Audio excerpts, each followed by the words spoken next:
समय चूंकि काफी कम है और हो चला है आपसे समय संवाद करने का, आपसे सवाल जानने का, और जो भी आपके प्रश्न हो, आपके डाउट्स हो, वो आप हमसे पूछ सकते हैं, हम आपको उनके जवाब देते हैं। जी हाँ सर, ये जो आपकी ट्रेनिंग अक्टूबर नवंबर में होने वाली है जी, वो महीने की होगी सर कि कुछ दिन की होगी? देखिए वो जो अक्टूबर नवंबर में होने वाली है, देखो मैंने बताया आपको कि दो तरह के प्रोग्राम हम अपने खेत पे करते हैं। एक 2 दिवसीय प्रोग्राम जो 27 और 28 तारीख को हर महीने होता है। दूसरा होता है 7 दिन का प्रोग्राम, जिसमें आपको यहाँ पर रह के हमारे साथ में हर एक चीज को करके सीखना होता है। तो वो रेसिडेंशियल प्रैक्टिकल कैंप होता है और ये 2 डेज का अलग कैंप होता है। तो ये 2 प्रोग्राम हमारे सागर में होते हैं। तो इनकी डेट अभी फाइनल नहीं हुई है, 5 अक्टूबर को डेट फाइनल होगी और ये प्रोग्राम नवंबर से स्टार्ट होंगे। अभी ये प्रोग्राम बंद है।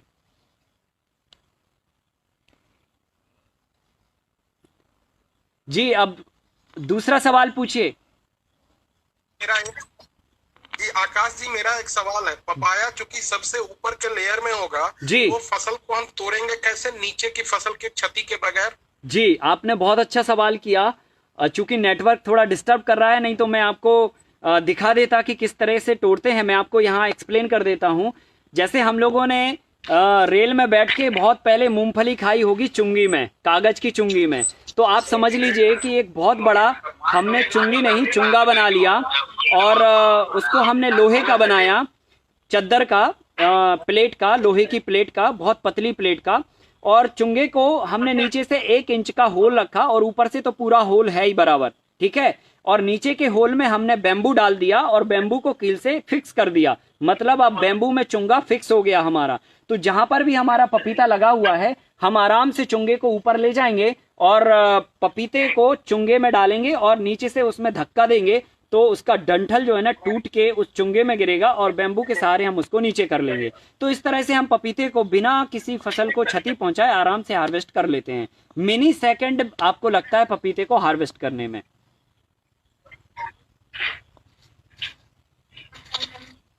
सवाल जी जी, हम लोग क्या ये जो बैम्बू वो खाद की जगह क्या पपाया का ट्री भी यूज कर सकते हैं क्या? आप फिर से पूछेंगे सवाल क्या? ये सवाल आप अपना रिपीट करेंगे फिर से?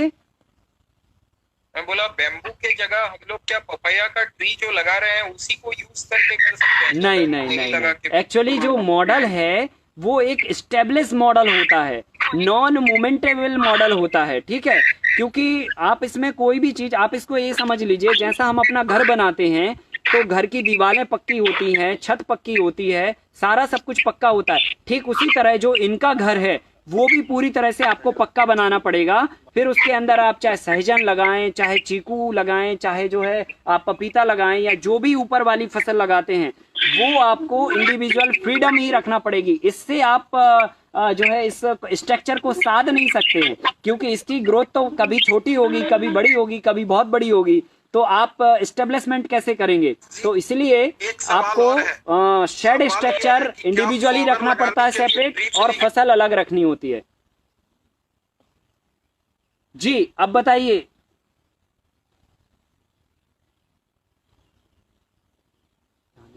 आकाश जी, अभी फसल का पहला खाद कब डालना है और कितने बार डालना है? जी बहुत अच्छा आपने सवाल किया। इसमें जो फसल में सबसे पहले नंबर जो खाद डालनी होती है वो जो है बेसल डोज के रूप में जब हम फसल बोते हैं उसके तुरंत पहले डालनी होती है, ठीक है। तो वो 2 टन पर एकड़ के हिसाब से हम फॉस्फो कंपोस्ट, जो हमने आपको बताया रॉक फास्फेट और गोबर को मिला के बनाते हैं, और लगभग 5 ट्रॉली के आसपास नॉर्मल कंपोस्ट, देसी गाय के गोबर का सड़ा हुआ पचा हुआ ब्लैक ब्राउन कलर का खाद 5 ट्रॉली पर एकड़, ये हम बेसल डोज के रूप में स्टार्टिंग में फसल बोने से पूर्व खेत में नमी युक्त में डालते हैं। दूसरा, फिर जब फसल हमारी 15 से 20 दिन की हो जाती है तब हम हर 10 से 15 दिन के अंतराल में मटका खाद डालते हैं, जो कि एक लिक्विड खाद होती है, जिसमें जो है 20 किलो गोबर, 20 लीटर गौमूत्र, 2 किलो उड़द की दाल का आटा, 2 किलो सरसों की खली और 2 किलो गुड़, इन सब को जो है घोल के हम रखते हैं 5 दिन तक। और 5 दिन के बाद इसे मैं थोड़ा सा पानी मिला के क्लॉकवाइज और एंटी क्लॉकवाइज घुमा के और जो है इस्तेमाल करते हैं। तो ये मटका खाद 10 से 15 दिन के अंतराल में फसल उगने के 15 दिन बाद हर 15 दिन हर 10 दिन में आप देते जाइए, तो आपको किसी भी तरह की और रासायनिक खाद की आवश्यकता नहीं पड़ती है। आकाश जी। जी आकाश जी। जी जी बोलिए बोलिए।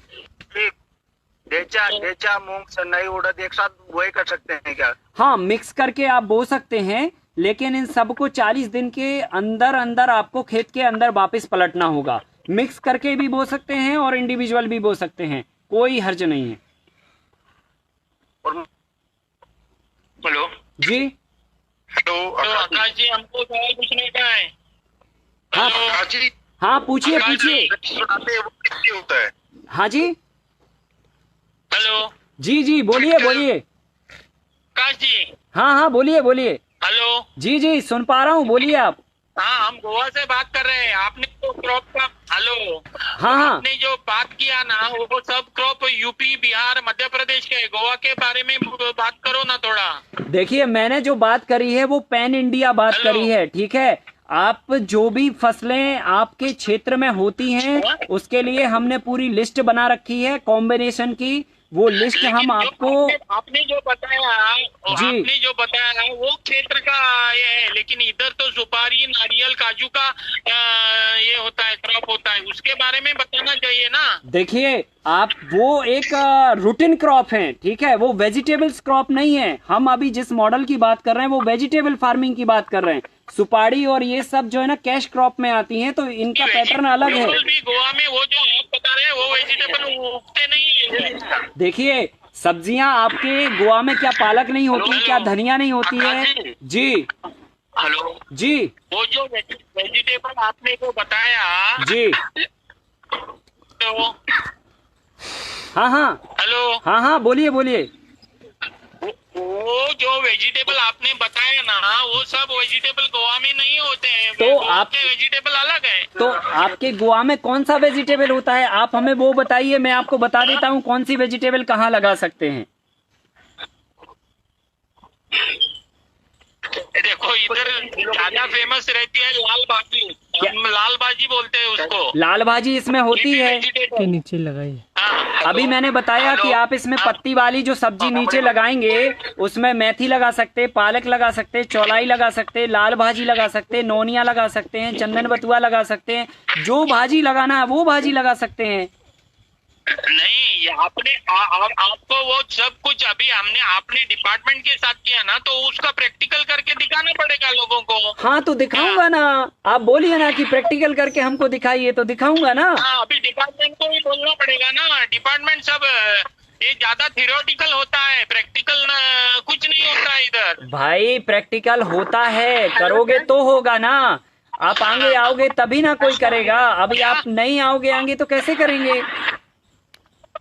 तो प्रैक्टिकल होना चाहिए ज्यादा। You should be more practical than theoretical. भाई जो है ना प्रैक्टिकल भी होगा। आप जान रहे हैं अभी कोरोना की महामारी का दौर चल रहा है, हम सभी लोग आपस में नहीं मिल सकते हैं, इसलिए हम टेक्नोलॉजी का सहारा लेके आपको कुछ बताने की कोशिश कर रहे हैं। आप एक बार बेसिक चीज समझ जाइए। जब आप बेसिक समझ जाएंगे और आप कहेंगे कि हाँ मुझे ये काम करना है, तो निश्चित ही ये डिपार्टमेंट आपको प्रैक्टिकल शिविर भी अरेंज करा के देगा और प्रैक्टिकली सारा प्रोग्राम भी करा के देगा। निश्चिंत रहिए आप।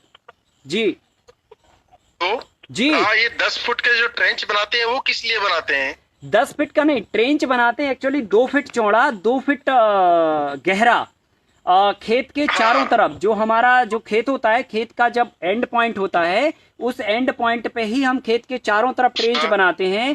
ये ट्रेंच जैसे एक्सेस बारिश होती है, ज्यादा बारिश होती है, तो खेत में जो पानी का भराव होता है वो उसको ड्रेनेज करके नाली में ला देता है। तो हमारे खेत में ज्यादा पानी से फसल सड़ती गलती नहीं है और सुरक्षित हमारी फसल होती है इसके लिए। और पानी भी रिचार्ज होता है उससे, और मिट्टी भी बहने से बचती है। सारी मिट्टी सारा पानी जाके ट्रेंच में जाके गिरता है, हमारे खेत से मिट्टी पानी बाहर नहीं जा पाता है, इसलिए बनाते हैं वो। आकाश जी, ये हम ग्रीन शेड जो आपने बताया ऊपर लगाने के लिए, उसकी जगह ग्रीन हम नेट लगा सकते हैं जो मिलती है मार्केट से? जी बहन, इसमें ग्रीन नेट आप नहीं लगा सकते हैं। रीजन ये क्योंकि ग्रीन नेट में ह्यूमिडिटी क्रिएट होती है, हवा का आदान प्रदान नहीं हो पाता है, एक उमस का माहौल क्रिएट होता है उसमें। तो उसमें क्या होगा कि फिर आप कुछ समय पे ही वेजिटेबल्स को उगा पाएंगे, और दूसरी बात उसमें 3 या 4 लेयर में खेती नहीं कर पाएंगे, फिर आप उसमें 1 या 2 ही फसल बड़े मुश्किल में उगा पाएंगे। इसमें जब हम घास ऊपर डालते हैं तो घास से क्या होता है, वेंटिलेशन प्रॉपर बना रहता है, हवा का आदान प्रदान लगातार बना रहता है, धूप प्रॉपर आती रहती है, और साथ में हम इस पे बेल वाली फसल को भी फैला देते हैं। ग्रीन नेट लगाएंगे तो बेल वाली फसल हमारी ऊपर नहीं फैल पाएगी, तो इसलिए ज्यादा बेटर है आप किसी भी तरह की घास का प्रयोग कर सकते हैं जो बारीक हो, 3 से 4 फीट की हाइट हो। तो सर मैंने आपसे रिक्वेस्ट की थी कि प्लानिंग है साइड में, आपने डिस्टेंस का था वो भेज देंगे, पीडीएफ पर रिक्वेस्ट की थी, मेरे को नहीं मिल पाई अभी तक। कोई बात नहीं, थोड़ा मोबाइल पे ट्रैफिक ज्यादा होता है, आपको मिल जाएगी, आज शाम तक या कल तक मिल जाएगी, आप निश्चिंत रहिए, मिल जाएगी, भेज दूंगा आपको। Thank you. और कोई सवाल हो आपके तो बताइए।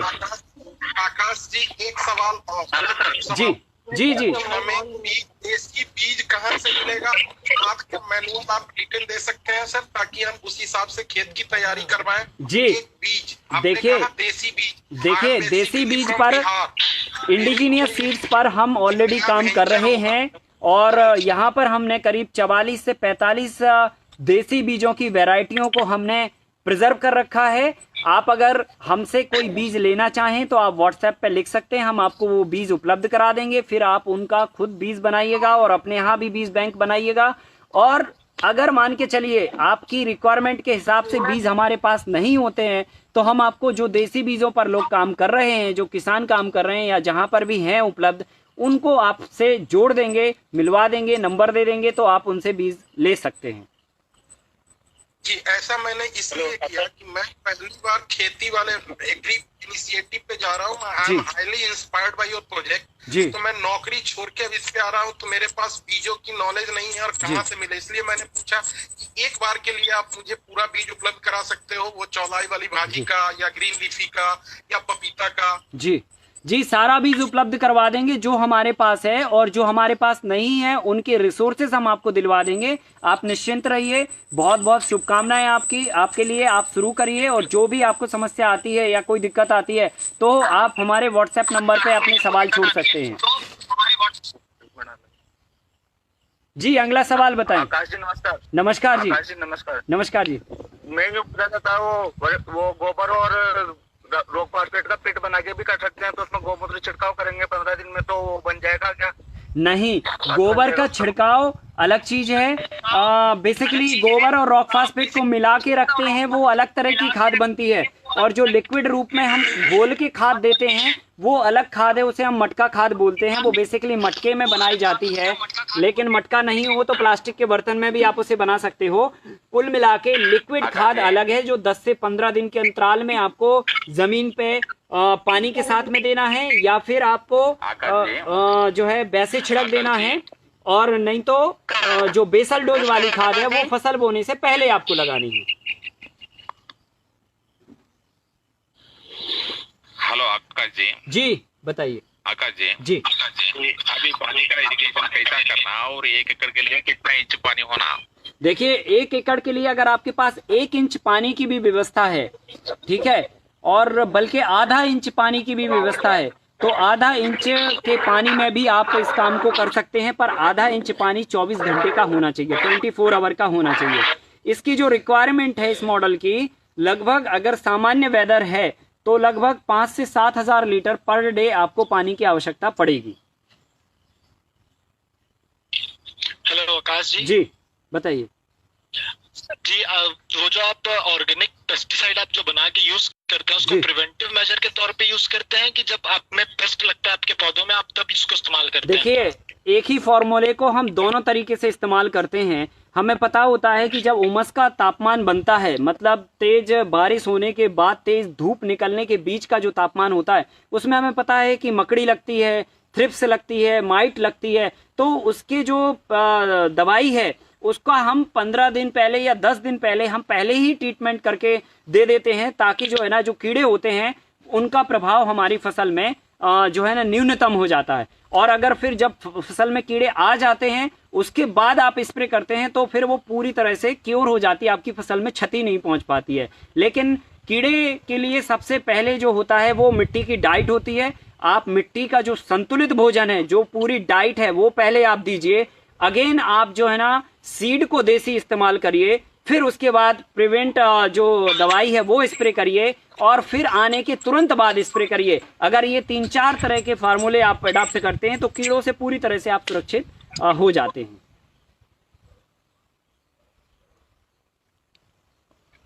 नमस्कार जी। हमारे जो बीज यूज होने हैं वो क्या पर एकड़ कितने क्वांटिटी में बीज यूज होते हैं उसका इन्फॉर्मेशन मिल सकता है क्या? जी मिल जाएगा, आपको हम व्हाट्सएप पे दे देंगे। सभी तरह के बीजों की क्वांटिटी अलग अलग होती है। जैसे पपीता है, कुल 205 पौधे 1 एकड़ में लगते हैं, और जो हमारी ये लता वाली जो फसल है ये करीब 1400-1500 लगते हैं।